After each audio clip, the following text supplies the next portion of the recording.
క్రీస్తు నామంలో మీ అందరికీ వందనాలండి. ప్రభు మిమ్మల్ని మీ కుటుంబాన్ని దీవించి ఆశీర్వదించును గాక. ప్రియులారా, మన దగ్గర ఉన్నటువంటి పరిశుద్ధమైన గ్రంథము ఒక్కసారి అందరం కూడా తెరుద్దాం. శ్రేష్టమైనటువంటి పరిశుద్ధమైన గ్రంథము తిమోతికి రాసిన పత్రిక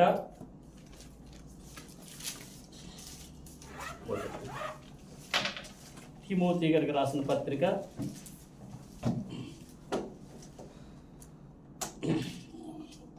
1 తిమోతి పత్రిక 5వ అధ్యాయం 5వ వచనం.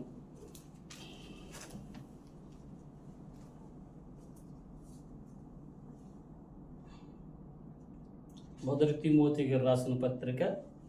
అయితే నిజముగా అనాథ అయిన విధవరాలు ఏకాకి అయ్యుండి దేవుని మీదనే తన నిరీక్షణ ఉంచుకొని విజ్ఞాపన యందును ప్రార్థన యందును రేయింబగలు నిలకడగా ఉండును. ఆమేన్. మరొక్కసారి చదువుకుందామండి. అయితే నిజముగా అనాథైన విధవరాలు ఏకాకి అయి ఉండి దేవుని మీదనే తన నిరీక్షణ ఉంచుకొని విజ్ఞాపనల యందును ప్రార్థనల యందును రేయింపగలు నిలకడగా ఉండెను. ఆమేన్. ఇది రాత్రి ప్రభు మనకి సిద్ధపాటు చేస్తున్నటువంటి ఆల్ నైట్ ప్రార్థన కొరకు ప్రభు మనల్ని బలపరిచి బలహీనులైనటువంటి అనేక మందిని బలపరచుటగాను ఇస్తున్నటువంటి వాగ్దానం. ప్రియులారా, నిలకడగా ఎందుకు మనం ప్రార్థనలో ఉండాలి? నిలకడగా ఎందుకు మనం ప్రార్థనలో ఉండాలి?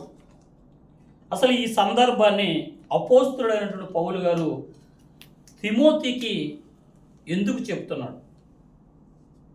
పౌలు గారు సేవకులండి. దేవుడు ఏర్పరచుకున్నటువంటి కడమ అపోస్తులలో కడపటివాడు పౌలు గారు. ఆయన గొప్ప పరిచర్య చేసి ప్రభువు కొరకు ప్రాణం పెట్టడానికి కూడా సిద్ధపడి ఆయా ప్రాంతాలకు తిరుగుతూ అనేక మందిని సేవకులుగా తయారు చేస్తూ క్రీస్తు సంఘాలను కడుతూ ఉన్నటువంటి పౌలు గారు తిమోతిని కూడా సేవ కొరకు తయారు చేస్తూ ఉన్నాడు. తయారు చేస్తూ తన చివరి కాలములో అపోస్తుడైన పౌలు గారు తిమోతితో చెప్తున్నటువంటి మాటలే ఈ మాటలు. ప్రియులారా, ఎందుకు పౌలు గారు తిమోతికి సందర్భాన్ని చెప్తున్నాడు? విధవరాలుని ఎందుకు తీసుకొచ్చాడు? అనాథిని ఎందుకు తీసుకొచ్చాడు? ఈ రాత్రి ఈ మాటల ద్వారా ప్రభు మనకేమి నేర్పిస్తున్నాడు అన్నదే ఈ రాత్రి ఆల్ నైట్ ప్రార్థన యొక్క ముఖ్య ఉద్దేశం. నిలకడగా ప్రార్థనలు ఎందుకు ఉండాలి? మనం ప్రార్థనల యందు రాత్రి అనక పగలనక ఆమె నిలకడగా ఉందంటండి. ఎక్కడ? దేవాలయంలో. దేవాలయం అనగానే మనము జ్ఞాపకం తెచ్చుకోవాల్సింది ఏంటంటే దేవాలయంలో దేవుని ప్రసన్నత ఉంటుంది. ప్రియులారా, భక్తుడైనటువంటి దావీదు అంటాడు కీర్తనల గ్రంథంలోనే, దేవుణ్ణి నేను ఒక వరం అడుగుతున్నాను. ఏంటి ఆ వరం అని అంటే అక్కడ 27:4 చూడండి ఒకసారి. దేవాలయం గురించి మాట్లాడుకొని ప్రార్థనా అంశంలోకి మనం వెళ్దాం. కీర్తనల గ్రంథం 27:4. యెహోవా యొద్ద ఒక వరము అడిగితిని, ఏమని? దాన్ని నేను వెతుకుచున్నాను. ఏమని? యెహోవా ప్రసన్నతను చూచుటకును ఆయన ఆలయంలో ధ్యానించుటకును నా జీవిత కాలం అంతయు నేను యెహోవా మందిరములో నివసింపబోతున్నాను.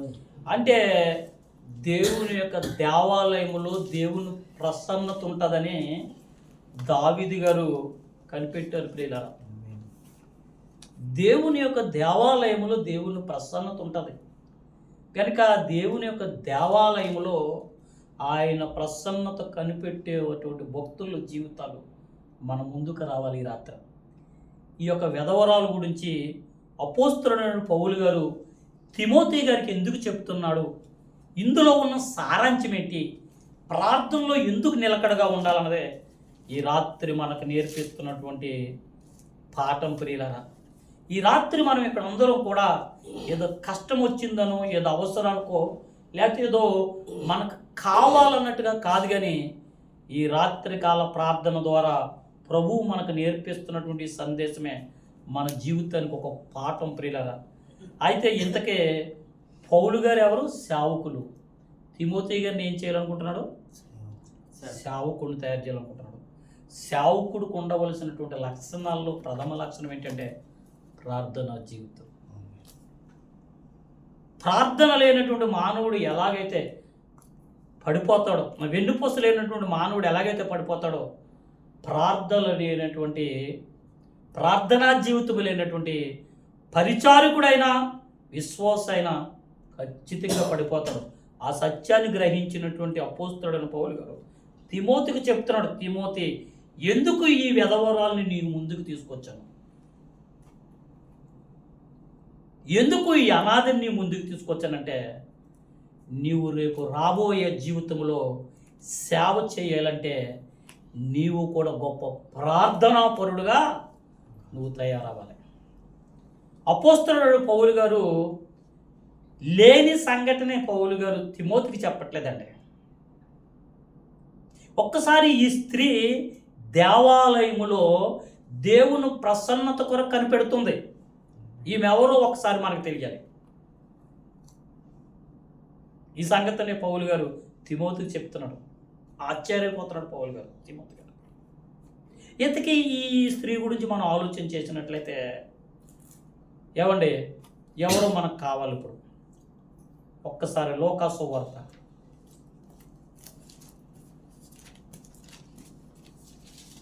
2వ అధ్యాయం 37వ వచనం. లూకా గారు రాసిన సువార్త 2వ అధ్యాయము 37వ వచనం. 84 సంవత్సరములు విధవరాలై ఉండి దేవాలయము విడవక ఆమేన్ ఉపవాస ప్రార్థనలతో రేయింబగళ్ళు సేవ చేయుచుండే. ఆమేన్.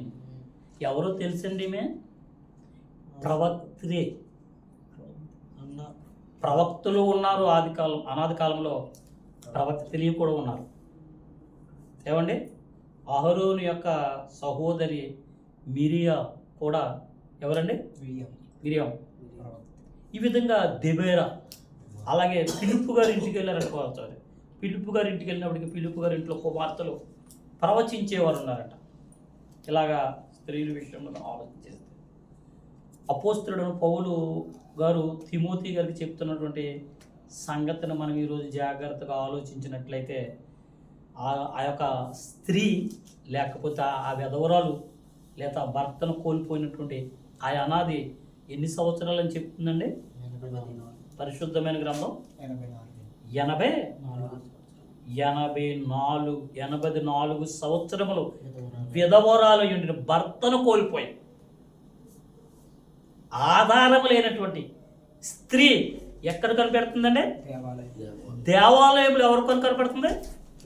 ఇది చాలా మోస్ట్ ఇంపార్టెంట్. భర్తను కోల్పోయింది, విధవరాలు, అనాది. ఈమె దేవాలయంలో దేవుని ప్రసన్నత కొరకు కనిపెడుతుందండి. ఆమేన్. ఎలా కనిపెడుతుందంట? ఉపవాస ప్రార్థనలతో రేయింబగలు. అపోస్తలుడైన పౌలు గారు తిమోతికి ఏం చెప్తున్నాడు? విధవరాలు, అనాథ, ఏకాకి ఉండి అది ఒకటి పట్టుకుంటాం. దేవుని మీదనే నిరీక్షణ కలిగి విజ్ఞాపన యందును ప్రార్థనల యందును రాత్రనక పగలనక కాచి కాపాడుతుంది తిమోతు. నీవుకి అప్పజెప్ప పరిచర్యలో గొప్ప పరమార్థం ఉంది తిమోతు. ఇదిగో నా శాస జీవితాన్ని ముగించుకుంటున్నాను. నా తర్వాత నా అంతటి వాడు నువ్వు కావాలి. గొప్ప సేవ చేయాలి. ప్రభువుని అనేక మందికి చూపించాలి. ప్రభువుతో నువ్వు ఉండాలంటే నీకు మొట్టమొదటగా ఉండవలసిన లక్షణం ఏంటంటే నిలకడ కలిగిన ప్రార్థనలో నువ్వు ఉండాలి. ఆమేన్. ఒక విధవరాలు 84 సంవత్సరాలు గడిచిపోయినప్పటికీ ప్రభు ప్రసన్నత కొరకు ఏమాత్రము తొట్టిల్లేదయ్యా. యవ్వన కాలంలో ఉన్నావు యవ్వనస్తుడా, బలమైన వాడుగా ఉన్నావు. ప్రభువు కొరకు ఎంత దూరమైన నువ్వు పరిగెట్టగలుగుతావు. ఆ బలము నీకు కావాలి. ఆ పరిచర్య నువ్వు గొప్పగా చేయాలంటే నీవు నిలకడగా ఉండవలసింది ప్రార్థనలో. దేవాలయంలో దేవుని ప్రసన్నత నీకుంటే, ప్రభు కొరకు నాకంటే గొప్పగా ఈమె ఒక ప్రవక్తినండి. ఎంత ఆశ్చర్యం కలిగిస్తుందండి. దేవుని దేవాలయములో దేవుని ప్రసన్నత కొరకు వృద్ధాపములో ఏమండి అనాది భర్త లేనటువంటి స్త్రీని ఈ లోకం ఎలా చూస్తుందండి? ఒక్కసారి ఆలోచించండి. ఎన్ని నిందలు, ఎన్ని అవమానాలు, ఎన్ని హేళనలతో ఉంటుంది. అయినప్పటికీ ఆమె గురి ఒకటే, ఏదేమైనప్పటికీ నా ప్రభువుని నేను చూడాలి, నా ప్రభు ప్రసన్నతనే నేను చూడాలి. అంత మాత్రమే కాదండి, అక్కడ ఒక అద్భుతమైనటువంటి మాట ఉంది. ఉపవాస ప్రార్థనలతో రేయింపగలు సేవ చేస్తుందంటండి. ఆమేన్. హల్లెలూయా. ప్రార్థన మాత్రమే కాదు, ఉపవాసం మాత్రం కాదు, దేవుని దేవాలయములో ఉండి సేవ చేస్తుందంట ప్రియులారా. ఈ సంగతిని అపోస్తలుడైన పౌలు గారు తిమోతి గారికి నొక్కి మరి చెప్తున్నాడు. నువ్వు సేవ చేయాలనుకుంటున్నావు, నన్ను వెంబడించావు కదా, నన్ను చూసావు కదా, ప్రభువు కొరకు నేను ఎలా బ్రతకను, నీవు కూడా ఖచ్చితంగా అలా బ్రతకాలంటే తిమోతి జాగ్రత్త నాన్న, నిలకడగలిగిన ప్రార్థన నీ జీవితంలో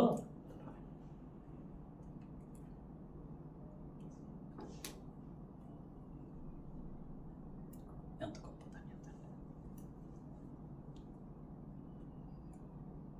ఈ రాత్రి ఈ మాటలు వింటున్న మన జీవితాల్లో మనం కూడా నిలకడ కలిగి ఉండవలసినటువంటి మొట్టమొదటి స్థితి ఏంటంటే ప్రార్థన జీవితం. ఒక సహోదరుడు నాకు వాట్సాప్లో మెసేజ్ పెట్టాడు, ప్రార్థనలో పోరాడండి సహోదరులరా, క్రైస్తవుల మీద కత్తులతో వస్తున్నారని. ఆ మాట నన్ను చాలా ఆలోచింపచేసింది. కత్తులు పట్టుకుని శబ్దాలు చేస్తున్నారండి హైందవ సహోదరులు, కత్తులు పట్టిన శబ్దాలు చూడండి. ఒక దేశ నాయకుడు, నేను ఈ దేశాన్ని ప్రేమిస్తున్నాను, నాకు ఇచ్చిన ఈ బాధ్యతని నెరవేరుస్తానని ఎలాగైతే ఇదేమంటారు అని ప్రతిజ్ఞ చేస్తున్నాడు, కత్తులు పట్టుకుని క్రైస్తవులను చంపడానికే శబ్దాలు చేస్తున్నారు.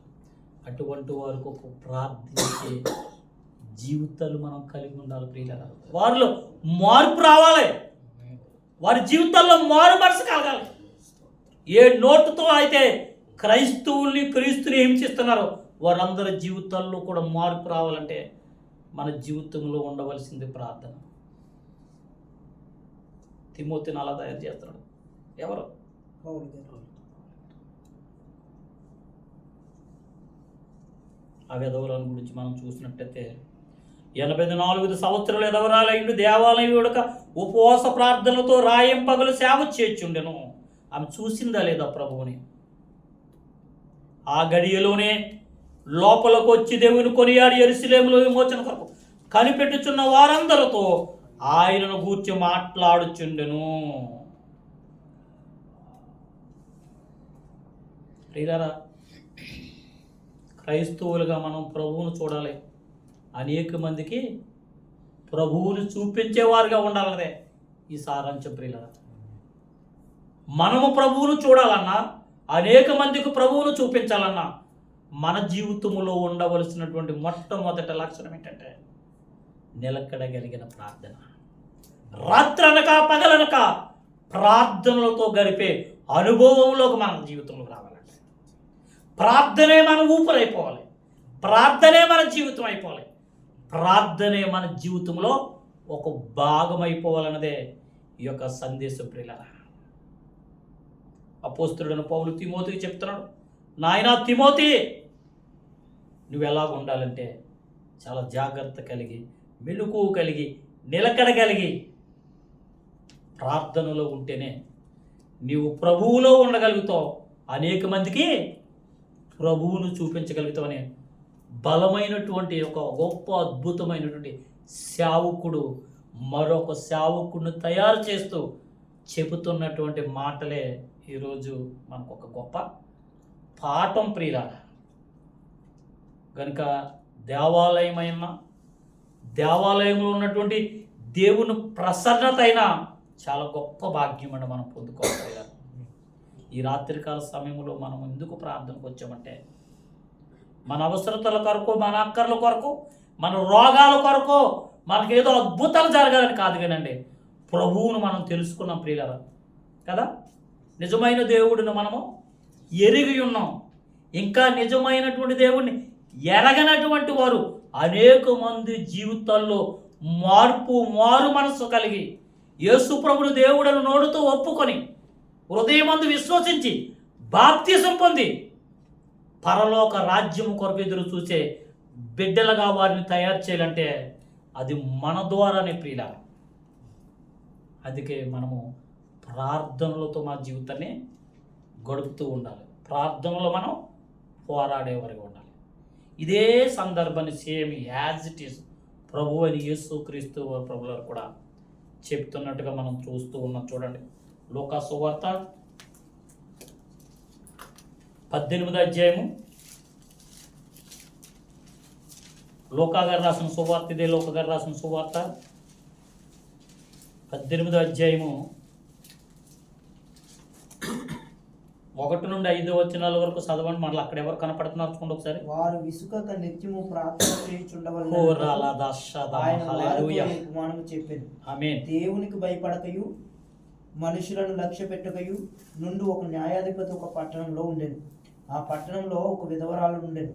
ఆమె అతని యొద్దకు తరచుగా వచ్చి నా ప్రతివాదికిని నాకును న్యాయము తీర్చమని అడుగుచూ వచ్చును గాని అతడు కొంతకాలం ఒప్పుకపోయాను.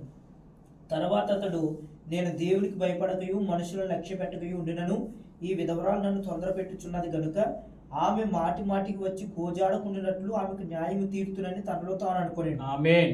ప్రభువునందు ప్రియమైన సహోదరులారా, ఈ రాత్రికాల సమయంలో ప్రభు మనతో మాట్లాడుతున్న మాటలో మీరైనా బోధిస్తున్న నేనైనా అనుకోవచ్చు, తెలిసిన సంగతులే కదా, తెలిసిన విషయాలే కదా, ఇది మాకు చెప్పాలా, ఈ రాత్రి మనము ఇవి వినాలా అనుకునేవారిగా మనం ఉంటే సరిపోదు. కానీ ప్రియులారా, ఈ రాత్రి ప్రభు మనకు బయలుపరుస్తున్నటువంటి ఈ అద్భుతమైనటువంటి సందేశాన్ని మన జీవితంలోని తీసుకొని వాటిని అనుసరణలో పెడితేనే మనము పరలోకం చూడగలుగుతాం, అనేక మందిని పరలోకం ఉన్న వైపుకి నడిపించగలుగుతాం.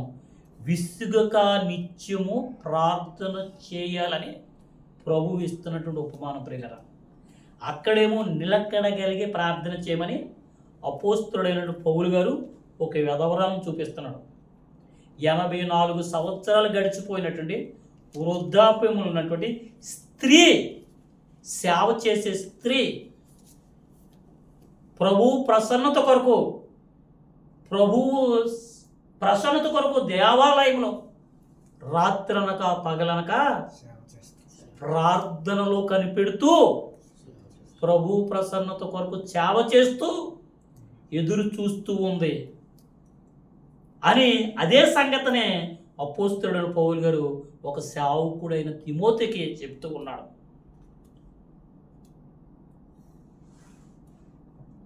మరి ఈయనేం చెప్తున్నాడు? ప్రభు అయిన యేసుక్రీస్తు లాంటి సేవకుడు ఈ భూమి మీద ఇంతవరకు ఎవరు లేరండి. ఆయన గొప్ప బోధకుడు. ఆయన బోధించినట్టుగా ఈ ప్రపంచంలో ఇంతవరకు ఎవరు కూడా బోధించట్లేదు ప్రియులారా. ఆయన మంచి బోధకుడు. విసుగుక నిత్యము ప్రార్థన చేయవలని ఆయన వారితో ఈ ఉపమానము చెప్పను. ఏంటి ఆ ఉపమానం అంటే, ఒక మనుషుడు ఉన్నాడంట, దేవుడికి భయపడ్డా మనుషులకు భయపడ్డట. ఆమె దగ్గరికి ఎవరు వెళ్తున్నారు చూడండి, విధవరాలని ఎందుకు ఈ రాత్రి మనకు చూపిస్తున్నాడండి. విధవరాలు అంటే ప్రియులరా చాలా బాధాకరమైనటువంటి పరిస్థితి కదంటండి. భర్తను కోల్పోయినటువంటి స్త్రీని అనేక రకాలుగా అనేక మంది ఏమండి హేళన చేసే స్థితి కదా విధవరాలు. మళ్ళీ ఇక్కడ ఆ విధవరాలు అంట మాట మాటకి కారణం ఏంటన్నది అక్కడ రాయబడదు. కానీ వెళ్ళి ఆ అన్యాయస్తుడైన న్యాయాధిపతి దగ్గరికి వెళ్ళి అయ్యా నాకు న్యాయం చెయ్యని అడుగుతూ ఉందంట. ఇంతకీ ఏంట న్యాయము? మనకు తెలియదు. ఏంటో అక్కడ సంఘటన మనకు తెలియదు. కానీ ఒకానొక దినాన్ని ఆ అన్యాయస్తుడైన న్యాయాధిపతి అనుకున్నాడంట, ఏది ఏమైనా సరే ఈమెకి నేను న్యాయం చేయాలని. అప్పుడు ప్రభు మాట్లాడుతున్న సందర్భం చూడండి. మరియు ప్రభు ఇట్లా నేను 6వ వచనం, అన్యాయస్తుడైన ఆ న్యాయాధిపతి చెప్పిన మాట వినుడి. చూడండి, చెప్పిన మాట వినుడి. అన్యాయాధిపతి అయిన న్యాయాధిపతి ఎవరండి? అన్యాయస్తుడైన అన్యాయాధిపతి చెప్పిన మాట వినుడి. ఏం చెప్తున్నాడు? నేను ఏమైనప్పటికీ ఈమెకి నేను న్యాయం చేయాలి. ఇప్పుడు మనం కూడా న్యాయం జరగాలి. ఈరోజు క్రైస్తవులకు కూడా న్యాయం జరగాలి. మనకు జీవితంలో కూడా న్యాయం జరగాలి. ఎవరు చేయగలుగుతారండి? మనుషులు ఎవరైనా చేయగలుగుతారా?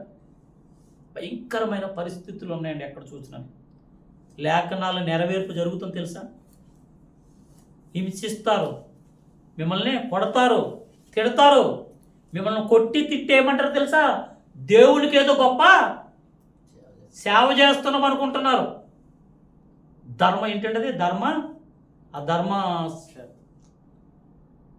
అదే హిందూ సనాతన ధర్మాన్ని మేము కాపాడుతున్నాం, మేము అంటే ఏంటి? దేవుడికే మేము న్యాయం చేస్తున్నాం అనుకుంటున్నాం. ఆలోచించండి. ఈ రాత్రి ఈరోజు క్రైస్తవులకు న్యాయం జరగాలన్నా, క్రైస్తవుడు హింసల నుండి తప్పించబడాలన్నా న్యాయం చేయవలసినటువంటి వారు ఎవరు? దేవుడే కదంటండి. అటువంటిప్పుడు మనం ఏం చేయాలో ఏం చెప్తాను చూడండి.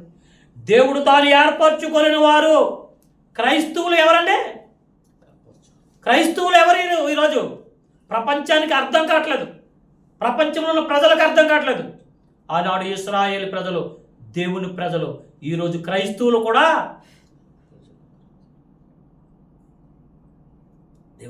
దేవుడు తాను ఏర్పరచుకున్న వారు దివారాత్రులు పెద్ద చెయ్యాలి. మనం ఇప్పుడు మనం ఆయన ఏర్పాటులో ఉన్నాం. మనకు శ్రమలు కలిగితాయి, మనకు కష్టాలు కలిగితాయి. దివారాత్రులు తన్ను గూర్చి మొరపెట్టుకుని చుండగా వారికి న్యాయం తీర్చడా. ఎవరు తీర్చాలి న్యాయం? మనుషుల వల్ల ఎవరి వల్ల కాదండి, ప్రభుత్వాల వల్ల ఎవరి వల్ల కాదు. ఆయన వారికి త్వరగా హల్లెలూయా చెప్పకూడదు సరే, ఆయన త్వరగా న్యాయము తీర్చను. ఈ వీడియో చూస్తున్నప్పుడు యవ్వన బిడ్డ నా దగ్గర ఉన్నాడు, నా పక్కనే యవ్వన బిడ్డ సతీష్ నా దగ్గర ఉన్నాడు. ఈ వీడియో అలా చూసి అప్పుడు నాకు ఆశ్చర్యం కలిగింది. ఆశ్చర్యం అంటే ఏంటి ఈ దారుణం అనిపించింది నాకు. వెంటనే నా బిడ్డ నోటి నుంచి వచ్చింది ఏంటంటే, నాకు చాలా సంతోషం కలిగింది. ఒక సేవకుడిగా దేవుడు అన్నాడు, దేవుడు బుద్ధి చెప్తాడా? నాకు చెప్పట్లేదు, ఆయన అంటాడు అనమాట. చూసిన వెంటనే నాకేమనిపించింది, ఏంటి ఈ దారుణం? ఎలాగా ప్రభువును మనం ఈ ప్రపంచంలో అనేక మందికి చూపించగలుగుతాం? ప్రభువు మన పక్షాలు లేకపోతే భారతదేశంలో ఎలాగ ప్రభువు కొరకు పోరాడగలుగుతామని ఒక ఆలోచన నాకు వచ్చింది. వెంటనే నా ప్రక్కన ఉన్న యవ్వనస్తుడు సతీష్ అంటున్నాడు, దేవుడే బుద్ధి చెప్తాడు అన్నాడు. నాకు చాలా ఆలోచన చేసింది అన్నమాట. కాదంటే త్వరగా న్యాయము తీర్చును వారి విషయమే కదా. ఎవరి విషయం? అక్కడ అద్భుతమైన పాఠం. వారి విషయమే కదా. ఎవరి విషయం? ఎవరైతే కత్తి పట్టుకున్నారో, ఎవరైతే క్రైస్తవులు హింసిస్తున్నారో, ఎవరైతే క్రైస్తత్వం నిజం కాదంటున్నారో వారి విషయమే కదా ఆయన ఆలస్యం చేస్తున్నాడు. ఆయన అంటే ఎవరు? ప్రభువైన యేసుక్రీస్తు చేస్తున్నాడని మీతో చెప్పుచున్నాను. అయినను మనుష్య కుమారుడు వచ్చినప్పుడు ఆయన భూమి మీద విశ్వాసం ఉండకనుగొననా. ఈ రాత్రి మనము ఈ పాఠం వింటున్నటువంటి మనం విశ్వాస జీవితంలో కలిగి ప్రార్థనలో పోరాడి, రాత్రనక పగలనక ప్రార్థనలో పోరాడితేనే మనకు పరలోకం అండి. అందుకు ఈ రాత్రి మనం ఇక్కడ సమకూడింది. మీరు ఎందుకు సమకూడారన్నది మీ హృదయంతరంగాలు నాకు తెలియదు, కానీ ఈ రాత్రి తన సేవకుడిగా నాతో దేవుడు మాట్లాడుతూ మిమ్మల్ని హెచ్చరిక చేస్తున్నది ఏంటంటే, రక్షింపబడినటువంటి మీరు బలంగా ఉండాలి. రక్షింపబడినటువంటి అనేక మందిని ఈ ప్రార్థనా కూడుకు ద్వారా రక్షణలోకి నడిపించాలి. ఎవరికి చెప్తున్నాడు ఈ మాట? ఎందుకని ఎవరికి చెప్తున్నాడు? ఒక అపోస్తలుడు పౌలు సేవకుడు తయారవుతున్నటువంటి మరొక సేవకుడికి చెప్తూ ఉన్నాడు, ఆత్మల రక్షింపబడాలన్నా, ఆత్మలు సంపాదించాలన్నా, ప్రభువును చూడాలన్నా, ప్రభువుకి అనేక మందిని నువ్వు చూపించాలన్నా నిలకడగలిగిన ప్రార్థన తన ఎదురుగా తీసుకెళ్ళాడు. ఒక యదవరాలను తీసుకెళ్ళాడు, దేవాలయాన్ని తీసుకెళ్ళాడు, దేవుని ప్రసన్నతను చూపిస్తూ ఉన్నాడు. ప్రభు అయిన యేసు క్రీస్తు కూడా అక్కడ చెప్తున్నటువంటి ఉపమానంలో ముందుగా, ఆయన చెప్పబోయే మాటలకు ముందుగా ఏం చెప్తున్నాడంటే, విసుగుక నిత్యము ప్రార్థించడానికి ఒక చక్కని ఉపమానం తీసుకొచ్చాడు ప్రియులారా. దివారాత్రులు తన్ను గూర్చి మొర్ర పెట్టుకొనుచుండగా, అటువంటి ప్రార్థన వీరులుగా క్రీస్తు సంఘంలో అనేక మంది లేవనెత్తబడాలి ప్రియులారా. భయంకరమైన దుర్దినాలు ఉన్నాం, పరిస్థితులు ఎక్కడ చూసినా బాగోలేదు. ప్రభువు రాకడ అతి సమీపంగా ఉందని చెప్పడానికి గుర్తులవే, ఎందుకంటే లేఖనాల్లో చెప్తున్నాయి. కనుక ఈ రాత్రి ఇంత చక్కటి పాఠాన్ని విన్నటువంటి మనం చాలా జాగ్రత్తగా ఆలోచించి, ఇంతకీ ఎవరు వారు? 2 పేతురు 3:9 చూడండి ఒకసారి. దివారాత్రులు తన్ను గూర్చి మొరపెట్టుకునిచుండగా వారికి న్యాయం తీర్చడా వారి విషయమే కదా ప్రభు ఆలోచన చేస్తున్నాడు. ఇంతకీ ఎవరు వారు? 2 పేతురు 3:9 చూడండి ఒకసారి. అవివేక తర్కములను, వంశావళులను, కలహములను, ధర్మశాస్త్రమును గూర్చిన వివాదములను, నిష్ప్రయోజనమును, వ్యర్థమునై ఉన్నవి గనుక వాటికి దూరముగా ఉండుము. మత భేదములు కలిగించు మనుషునికి 1-2 మార్లు గుర్తున్న తర్వాత 2 తిమోతి 3:9 2 పేతురు ఆలస్యమని ఎంచుకున్నట్లు ప్రభు తన వాగ్దానం గురించి ఆలస్యం చేయువాడు కాడని ఎవడను నశింపవలనని బాగా చదువున్నాను 3:9 నేను చదువుతున్నాను ఒకసారి. కొందరు ఆలస్యమని ఎంచుకున్నట్లు ప్రభు తన వాగ్దానం గురించి ఆలస్యం చేయవాడు కాడు గాని ఎవడను నశింపవలని ఇచ్చయింపక అందరూ మారు మనసు పొందవలని కోరుచు మీ ఎడల దీర్ఘశాంతము గలవాడై ఉన్నాడు. ఎందుకంటే మనం ప్రార్థించవలసిందే. ప్రభువు రాకడ కొరకు మనం ప్రార్థిస్తూ ప్రభువు రాకడలో అనేక మంది ఎత్తుబడేవారుగా ఉండటానికే మనం ప్రార్థనలు చేయాలి ప్రియులారా. అది ఈ రాత్రి యొక్క ముఖ్య ఉద్దేశం ఏంటంటే, ప్రార్థించాలి, ప్రభువుకి అనేక మందిని పరిచయం చేయాలి, ప్రభువుని అనేక మందికి పరిచయం చేయాలి. అందుకే ఆయన రాకడ ఏమవుతుంది? ఆలస్యం అవుతుంది. కనుక నశించిపోతున్నటువంటి అనేక ఆత్మల కొరకు మనము నిలకడగలిగి ప్రార్థించాలి, ప్రార్థనలో పోరాడాలి, సేవ చేయాలి, అనేక మందికి క్రీస్తుని పరిచయం చేయాలి. ఫిబ్రవరి అంతా కూడా మనం అలా లేనప్పటికీ ఫిబ్రవరి మాసం అంతా మనల్ని కాచి కాపాడిన ఆయనే గొప్పవాడండి. ఎప్పటికీ ఆయన గొప్పవాడికి మిగిలిపోతున్నాడు తప్ప ఆయన పిల్లలుగా మనం మాత్రము అలా తయారవ్వట్లేదు. అందుకే అపోస్తలుడైన పౌలు తిమోతికి నొక్కు మరి చెప్తున్నాడు, ఖండించి మరి చెప్తున్నాడు, జాగ్రత్త కలుగును. ఎందుకంటే సేవ చేసే నీవు ఎలా ఉండాలని చెప్తున్నాడు. ఈ రాత్రి మనం ఈ పాఠం ద్వారా నేర్చుకున్నటువంటి సంగతులు సేవకుడైన తిమోతి గారికి, సేవకుడైన పౌలు గారి సంగతి చెప్తూ, నీ ఉపవాస ప్రార్థన యందు ఎందుకు నిలకడగా ఉండాలంటే ఆత్మల రక్షణ కొరకు. ఆమేన్. ఈ రాత్రి మనకి ఈ ప్రార్థన ఎందుకండి? ఈ ప్రార్థన ఎందుకు?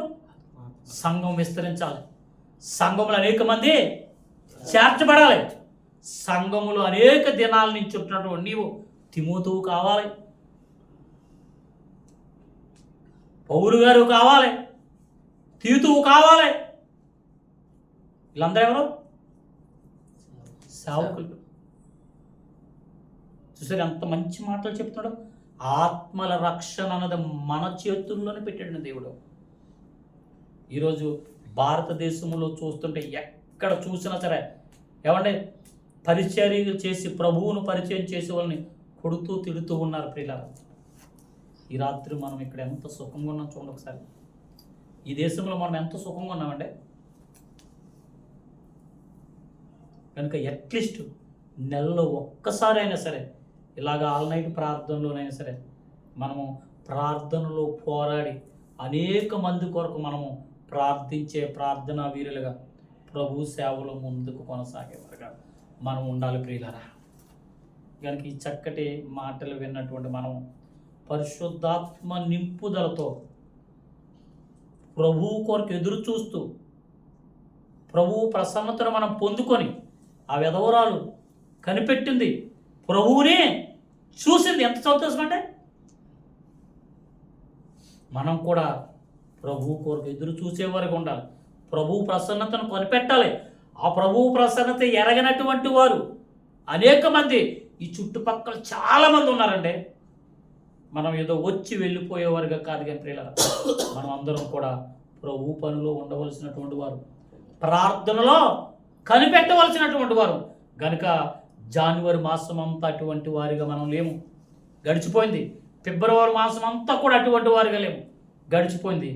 ఈరోజు ఈ పాట విన్న తర్వాత అయినా మనమే ఒక పౌలు గారుగా మారాలి, మనమే ఒక తిమోతిగా మారాలి.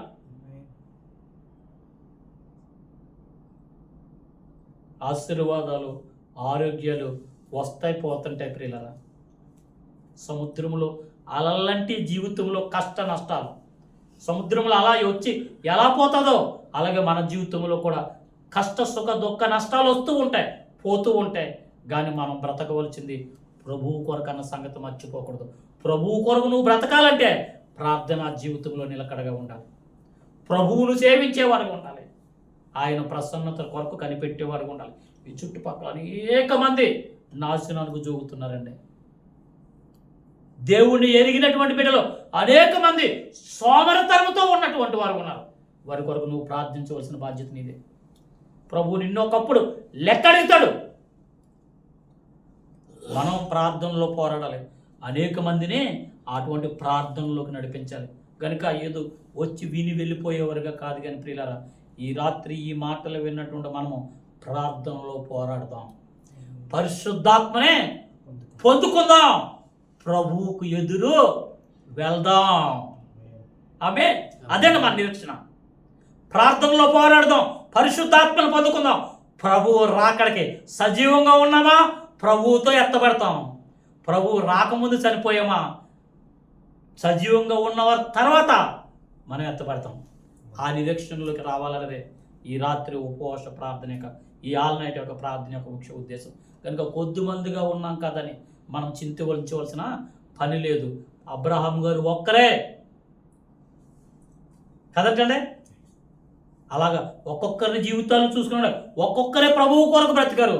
ఇది నన్ను ఆదిమ అపోస్తులు 12 మంది శిష్యులే ప్రపంచానికి క్రీస్తును పరిచయం చేయగలిగారు.